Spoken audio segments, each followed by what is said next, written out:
Yo, what's up, everyone? So, the other day I put out my, thoughts and impressions of the teaser for Monster Hunter Wilds. And I wanted to get this video out sooner, but I kept getting distracted and I didn't put a list together for stuff I'd like to see, kind of like a wish list for the Wilds and like what it brings and encompasses. So, we're doing that today. So, the very first thing I'd like to see back in Monster Hunter Wilds is underwater.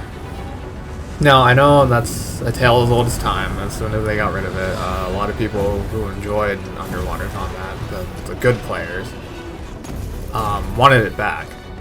And then all the bad people, which are the majority and the loudest voices, were complaining about how it sucked. And I was like, it didn't really suck, it was probably just the weapon you're using.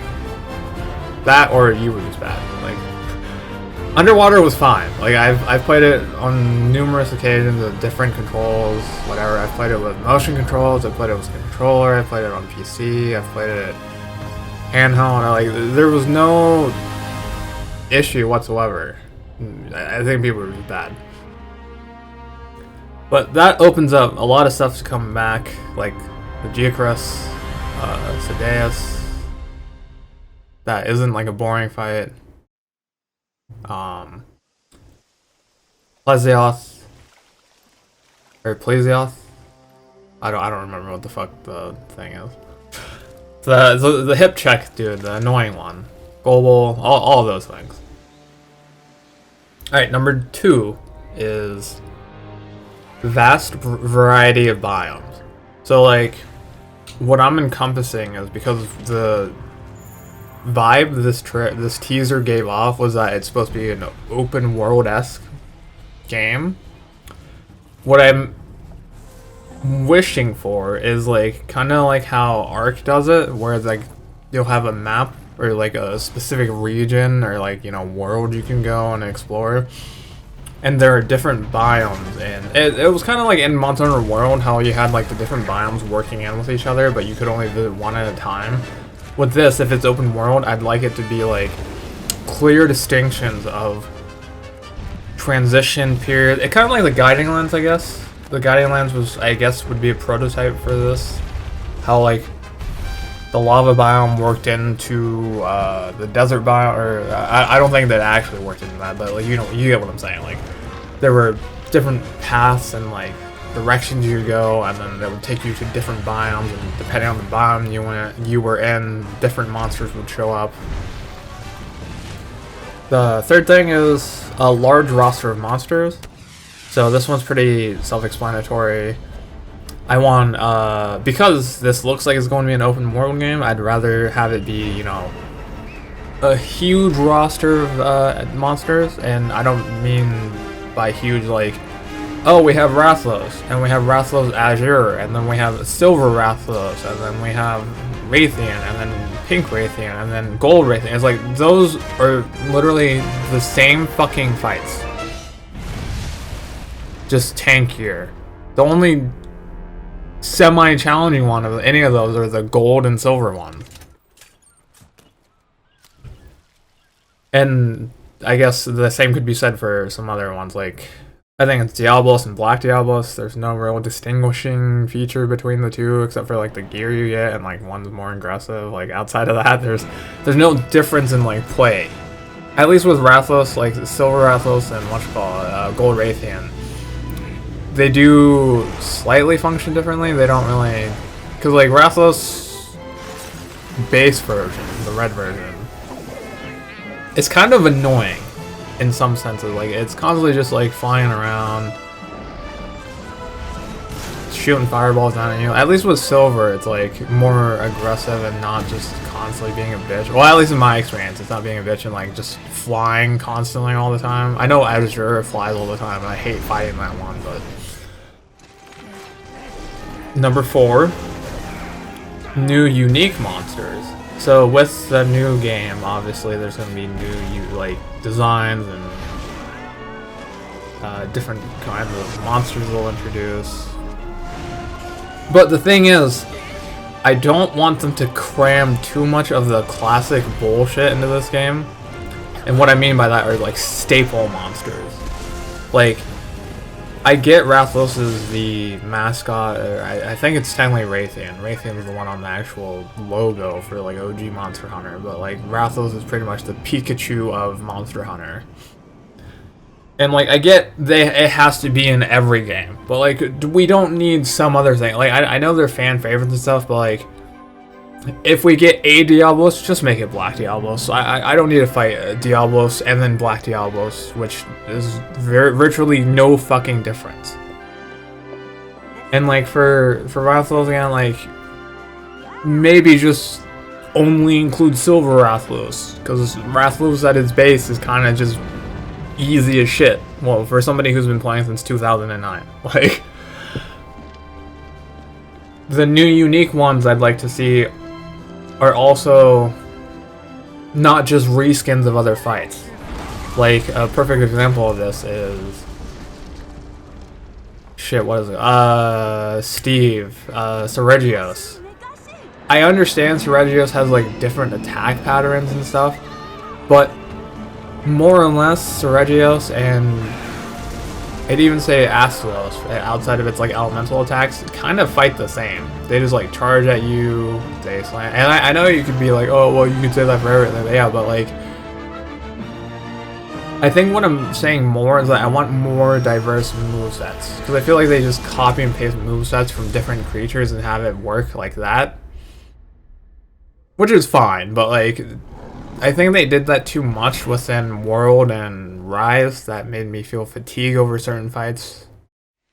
Like, I towards the end of those, I started just generalizing Flying Wyverns as like different Rathalos variants, and then like I started generalizing Fanged Wyverns as just like, oh, these are all. I think the only one that was decent was Lunagaron. I loved Lunagaron. Lunagaron was a great new addition.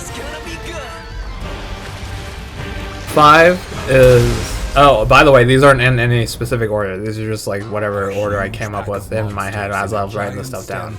So 5 is fast travel camps and slash points.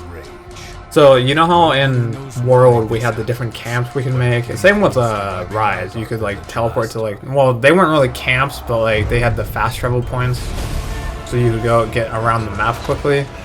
I want a system like that, but kind of like the bonfire mechanic from Dark Souls, or like the Grace mechanic from Elden Ring, where you could like go somewhere and then like click on a different one that's like in a different biome. Like say you're in the southwest and then you want to go to the northeast, you just do that and then it will have like a transition, like maybe like cutscene of like you packing up stuff and then like taking this bird raptor thing with you and then like jetting all the way over. Kind of like it's like Spider-Man 2 switching between Miles and Peter, like something like that.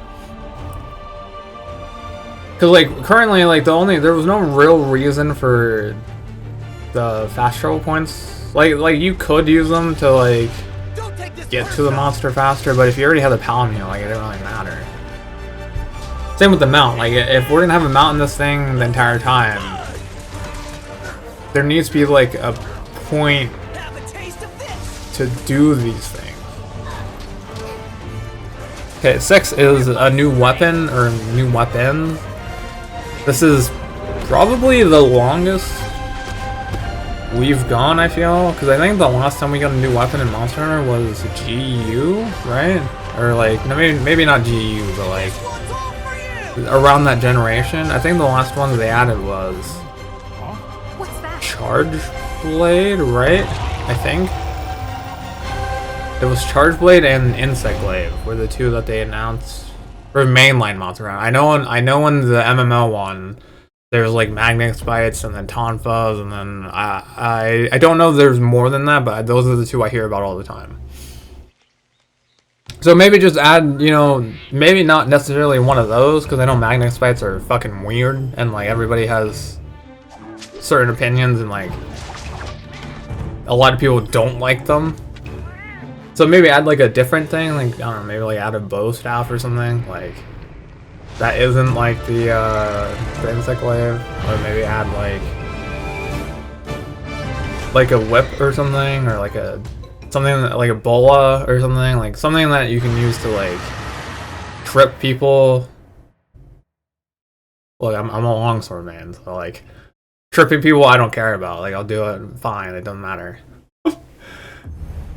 But yeah, something else, just like. And I think I want to go back to the old system of bowguns, because the old system of bowguns was I felt better than the new one, where it's just one gun. I prefer the pick 3 and then like build your own, because that seemed more engaging to me.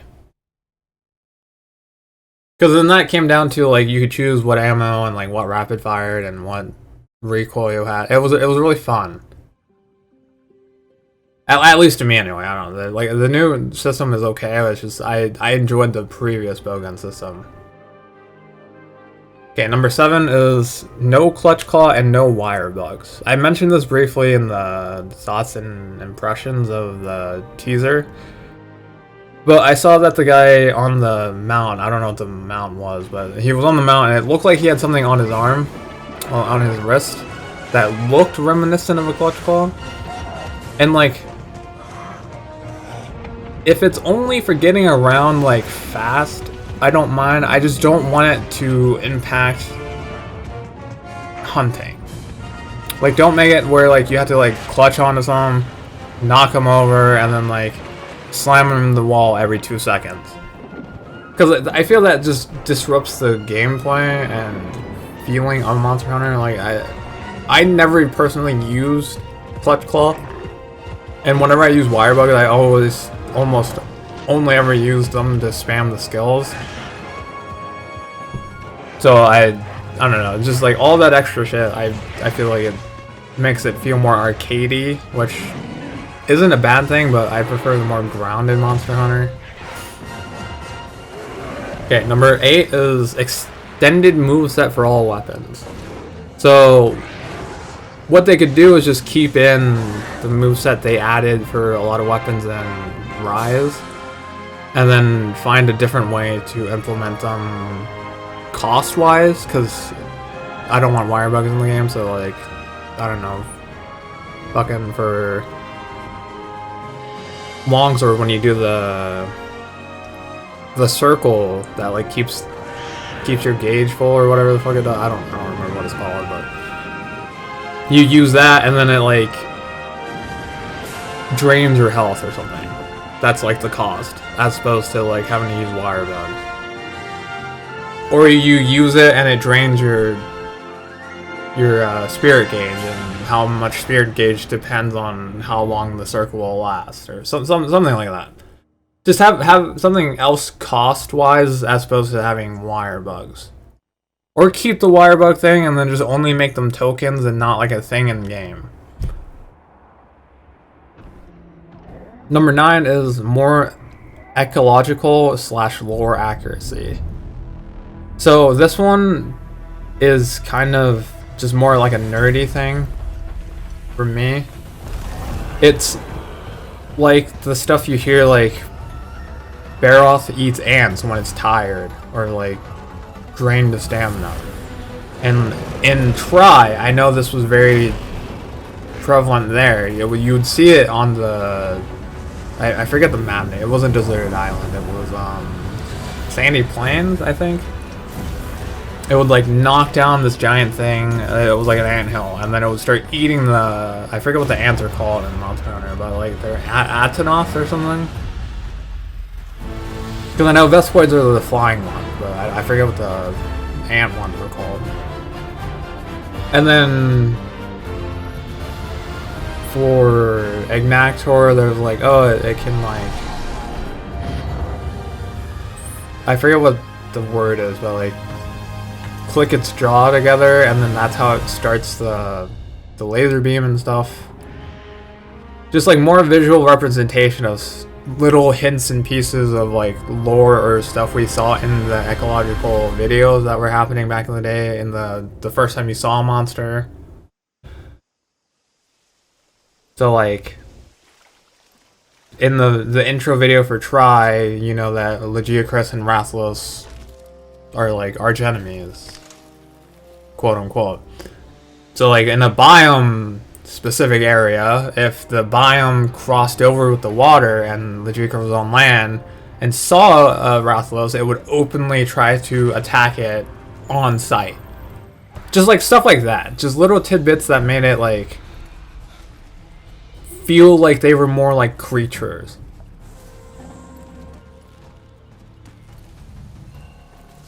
Number 10 is turf wars over rideable monsters. So this is another one that I don't enjoy, is the rideable monster mechanic from Rise. I think that's what made it feel a little too arcadey as well. And I think it made it diminish the difficulty, because you could just like run to get one of 2 other monsters on the map, bring it over to the monster you were trying to kill, or hunt, or capture, or whatever the fuck you were doing, and just weaken it a shit ton by attacking it with other monsters. I'd rather see turf wars because that feels more natural. This kind of leads into number 9, which is like the lower accuracy and the ecological bits that we've seen. And just have like monsters fight. Because like that's a real thing, and in nature it's like not everything's gonna be like buddy. Like there are different predators, and like they'll fight for, you know, terrain, or, you know, land and space. So it will just add more realism, I feel. Number 11 is open world done right. So what I mean by this is that like there are a lot of open world games, I feel, that like just call themselves open world games, and then there's just like giant vast empty spaces, and they do that just so they can call it open world. And like the majority of the time when you're traveling, it's just kind of like doldrums, like you're just like sitting there not doing anything. Like that was the problem I had with Elden Ring, was that like people were like acting like it was an amazing game, and they're like, oh, it's open world, like, oh yeah, this and that. And I was like, have these people ever played a fucking open world game that was like not this dog shit? I think Skyrim was a better open world game than Elden Ring. And I know I just seriously offended all these fucking FromSoft deep throaters, but you know, Elden Ring was a lot of empty space and repetitive shit. It was like the same 6 bosses you fought in the open world. Like, oh, but it's open world. It's like, yeah, it's open world fighting the same 6 enemies every single fucking 2 seconds. Okay, sorry about the rant on Elden Ring. It's just so many people praise that game when it, like, I feel like it doesn't deserve as much praise as it's been getting. And like I beat it, I 100%ed it, so I truly gave it a chance. And I still don't think anything came out of that game that was like outstanding. Number 12 is no tower defense type hunts. This is again a Rise mechanic, or like addition, with the rampage fights, where you would be in an area and it was just like a tower defense simulator. You had to prevent them from reaching the inner layers. It was very boring. I get what they were going for because it was part of the story with like the rampage and like them all being whatever, like angry and shit, but that was like the worst. I dreaded doing those. Like I did them all on Switch, and then when I got on PC, I literally modded it so I could kill everything immediately because I didn't want to have to sit there and fucking go through this dog shit hunt again. Number 13 is difficulty from previous games. So, like I've mentioned before, I think Rise took a lot of the difficulty aspects of the games and just kind of made them moderately easier, because they made it more arcadey. So like I mentioned before, the monster riding, it would have been cool if they made it so you couldn't ride elders, because there are certain points in the game where like you'll just find elders on the map, you'll attack it once, and then you'll be able to ride it, and you can attack this like basic monster with an elder dragon. Because before, like, not to be like the old guy, but like back in my day, Elder Dragons didn't spawn on the map with other creatures. It was literally just the Elder Dragon, because all the other monsters could sense the presence of an Elder Dragon. This leads back into the ecological and lore accuracy, and this is the real thing animals do too. Like sharks can sense storms, and dogs can sense certain, like, that's why they use them for police work and stuff, because they sense all this stuff. So they're not gonna stick around while fucking Elatrion comes in and like bombards the fucking area. They're gonna fucking get the fuck out of there. So that's a thing.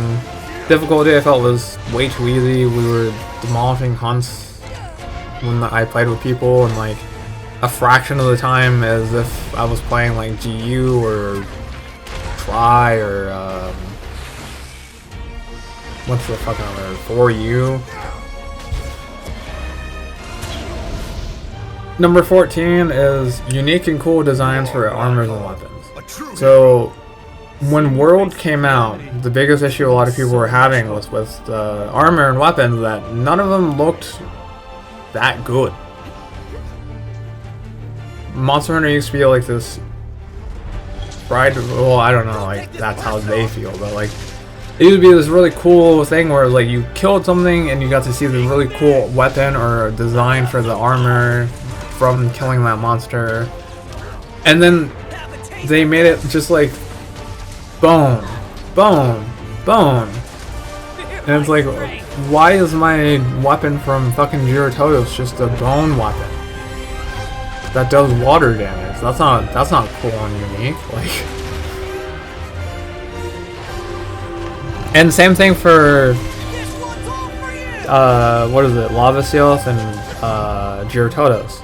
The armor was the fucking same. It was just a recolor. I get why they do this, because they've done this in previous game. Like Rathalos armor is the same as Azure Rathalos armor. The only thing that's different is skills and like the stats. And then same for Silver. I think Silver's slightly different, but I don't remember offhand, because I've played a mix of male and female characters. I can't remember what the male ones look like from the female ones and vice versa.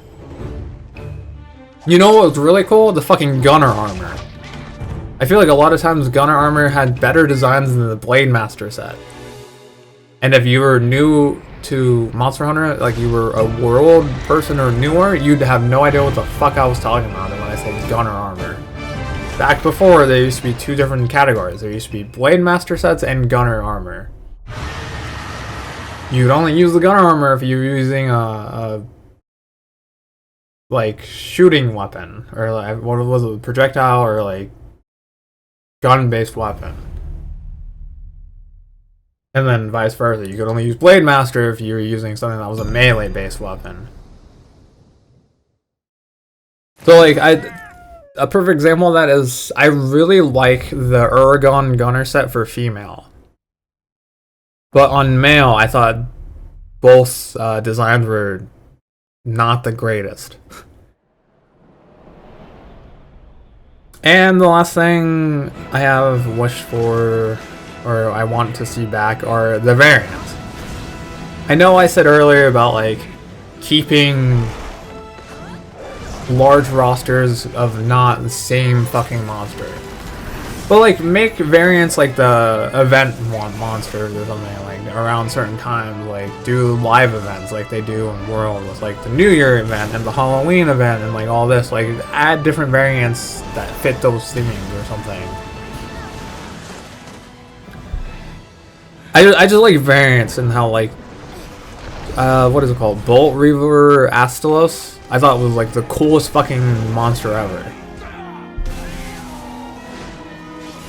There's also Dread Queen and Dread King Rathalos, which are actually, I think, difficult fight. I think they're harder than fucking Silver and Gold. But that might be just because I have less time fighting them. And then same with, what does Diablos have? It's Bloodbath Diablos, I think? But yeah, just like, I'd bring stuff like those back. Because I thought those were really cool. And they had some of the cooler designs for armor. Because I remember Aslos had a really nice set. especially when you can color the pigmentation, like in World and Rise. And then I remember Bolt Reaver just being like, if regular Astalos armor was like a 10, fucking Bolt Reaver was like a fucking 25. It was insane. I loved it. But yeah, these are all the ones I could think of in a quick like time frame. I just like sat down and wrote these down like 10 minutes before I started recording this. And I want to kind of like end this video because I didn't realize that 25 minutes. But yeah, that's pretty much everything I'd think of off the top of my head within a reasonable amount of time before I started recording the video. I'll probably think of new ones immediately after I hit the end button, but yeah, go ahead and let me know if there's anything you want to see back. Oh, one quick talking point about Biomes is that I don't think I mentioned this, but this would be great for open world because if you didn't like a specific set of monsters, like say you were one of those bitch-made hunters who didn't like fun, so you didn't like doing underwater fights, this would just allow you to fucking go to a different biome that doesn't touch water, and you would never have to worry about fighting anything ever in the water. You wouldn't get anything cool, like you wouldn't get any cool weapons or armor or whatever, but you'd be able to be in your little easy mode world and only attack things on land. But yeah, I guess that's it. So take care, and I'm looking forward to more news about this game, as I'm sure all of you are. Okay. See you guys.